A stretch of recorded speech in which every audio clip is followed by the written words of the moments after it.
Big boss Telugu season 8 అయితే కాస్త కోస్త ఆసక్తిగానే సాగుతోంది. సాధారణంగా బిగ్ బాస్ హౌస్ అంటే 3 గొడవలు, 6 ఆర్గ్యుమెంట్లు మాత్రమే కాదు, లవ్ ట్రాక్ కూడా ఉంటుంది. నిన్న ప్రోమోలు చూసిన వాళ్ళకి ఎవరికైనా కానీ ఈ ట్రాక్ గురించి ఒక క్లారిటీ అయితే వచ్చే ఉంటుంది. ఎందుకంటే బిగ్ బాస్ హౌస్లో ఒక కొత్త లవ్ ట్రాక్ అయితే స్టార్ట్ కాబోతోంది అని ఈ ప్రోమోలతో హింట్ అయితే ఇచ్చారనమాట. అంతకుముందు రోజు ఎపిసోడ్లో మనం నైట్ చూసాము, ఆ జంట ఎవరో కాదు సోనియా ప్లస్ నిఖిల్ అనే అభిప్రాయాలు టాక్ అయితే వినిపిస్తోంది. సోనియా నిఖిల్ ఫస్ట్ ఉప్పు నిప్పులా ఉన్నా కానీ ఇప్పుడు ఎందుకో కొంచెం పాలు నీళ్ళ కలిసిపోయినట్లుగానే కనిపిస్తోంది. ఒకే క్లాన్లో ఉండటం అనే కాదు, అంటే ఒకే క్లాన్లోకి ఫస్ట్ వాళ్ళు రావడం అనే కాదు, ఆ తర్వాత నుంచి వాళ్ళ మధ్యలో ర్యాపో పెరిగింది, ఫ్రెండ్షిప్ పెరిగింది.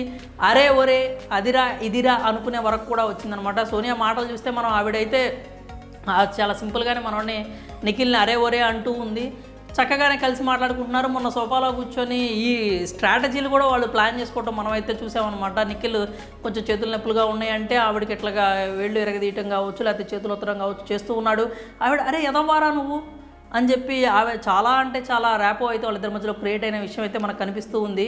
వాళ్ళ మధ్యలో ర్యాపో అయితే బాగానే పెరిగినట్టుగా కనిపిస్తోంది. దానికి అంటే అగ్నికి మళ్ళీ కొంచెం ఆద్యం పోసినట్టు బిగ్ బాస్ ఎడిటర్ కూడా ఒక సాంగ్ అయితే వదిలేరనమాట. ప్రోమోలో ఇష్క్ సిఫాయా సాంగ్ ఓపెన్ నుంచి దానికి ఆయన మీసాలు తిప్పడం కూడా కరెక్ట్గా మ్యాచ్ అయింది. మరి వాళ్ళిద్దరి మధ్యలో ఏమి లేకపోయినా ఉన్నా కానీ ఉంది అన్నట్టయితే చూపిస్తున్నారు. లేదా అనుకోవడానికి లేదు, ఎందుకంటే ఆవిడ ఆల్రెడీ అనింది కదా మాటల్లో కూడా. తర్వాత మాట్లాడుకుంటూ నువ్వు సిగరెట్లు మానేయి, నీకేం కావాలంటే అది ఇస్తాను అని చెప్పి ఆవిడ మాటలు కూడా అనటం చూసాము. మరి ఏ ఉద్దేశంతో ఉందో మనకైతే తెలియదు. వాళ్ళిద్దరి మధ్యలో ర్యాపో అయితే బాగా బలంగానే కనిపిస్తోంది. వీళ్ళిద్దరి మధ్యలో లవ్ ట్రాక్ క్రియేట్ చేసే స్కోప్ అయితే కనిపిస్తుందన్నమాట. కాకపోతే ఇక్కడ చిన్న కాన్ఫ్లిక్ట్ ఏంటంటే సోనియా చెప్పే మాటలకు చేసేదానికి అస్సలు పొంతనైతే ఉండట్లేదు. వీళ్ళిద్దరి మధ్యలో సంథింగ్ ఉంది అనే ఇండికేషన్స్ అయితే వాళ్ళిద్దరు ఉన్నప్పుడు ఇస్తుంది. కానీ విడిగా మాట్లాడేటప్పుడు మాత్రం విష్ణుప్రియ లాంటి వాళ్ళకి నీతులు చెప్పే సమయంలో మాత్రం సోనియా ఆ మాటలు అయితే పట్టించుకోవట్లేదు. మాకు ఫ్యామిలీలు ఉన్నాయి, మేము ఫ్యామిలీలో పెరిగాము, మమ్మల్ని మేము ఎలా పడితే అలా ఉంటే మా ఫ్యామిలీ వాళ్ళు చూస్తూ ఉంటారు అని చెప్పి మాట్లాడింది. మరి ఒకే సోఫాలో కూర్చొని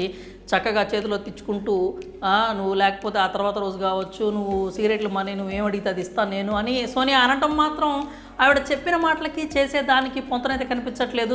సంథింగ్ ఉంది అన్నట్లుగా వాళ్ళ ప్రవర్తన అయితే ఉంది. మరోవైపు పృథ్వీతో కూడా ఆమె కొంచెం క్లోజ్గా ఉంటాం మనం చూసాము. పృథ్వీ కూడా ఆవిడ చేయట్లా పట్టుకొని మాట్లాడుతున్నప్పుడు అడిగాను అనమాట, నీకు ఎలాంటి వ్యక్తి కావాలి నీ లైఫ్లోకి అన్నట్టుగా అడిగితే దానికి కూడా ఆవిడ చెప్పుకొచ్చింది, మంచి వాడై ఉండాలి, ఎదిగినా కానీ ఒదిగే మనస్తత్వం ఉండాలి, ఎంత ఎదిగినా అందరినీ చూసుకునే వాడై ఉండాలి, అలాగే నాకు ఫ్రీడమ్ ఇవ్వాలి, నేను ఏం చెప్పినా కానీ నా పనులకు లేకపోతే నేను చేయాలనుకున్న నా ఆలోచనలకు మాత్రం అతను అడ్డు రాకూడదు అన్నట్లుగా చెప్పుకొచ్చింది. ఈ మధ్యలో విష్ణుప్రియ కూడా ఎంట్రీ అయిపోయి ప్రేమను ఎంతమందికైనా పంచచ్చు తప్పులేదు అని చెప్పి పృథ్వీకి చెప్పింది అనమాట. అంటే పృథ్వీని ఫస్ట్ నుంచి కూడా విష్ణుప్రియ లవ్ చేయవా అని చెప్పి చుట్టూ తిరుగుతూ ఉంటాం మనం అయితే చూసాము.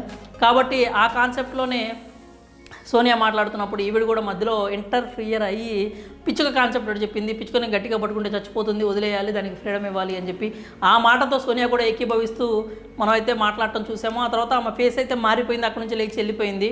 అయితే ప్రస్తుతానికి సోనియా నిఖిల్ మధ్య సంథింగ్ జరుగుతోంది అని చెప్పి అభిప్రాయాలు అయితే గట్టిగా వినిపిస్తున్నాయి. మరి సోనియా అలాగే నిఖిల్ మధ్య నిజంగానే సంథింగ్ ఏదన్నా ఉందా, లేకపోతే మన బిగ్ బాస్ ఎడిటర్ ఇష్క్ సిఫాయా అని వేసిన మ్యూజిక్కి తగ్గట్టు వాళ్ళ మధ్యలో నిజంగానే ఏదైనా జరుగుతుందని మీకు అనిపిస్తే మాత్రం మీ అభిప్రాయాలని కామెంట్స్ రూపంలో తెలియజేయండి.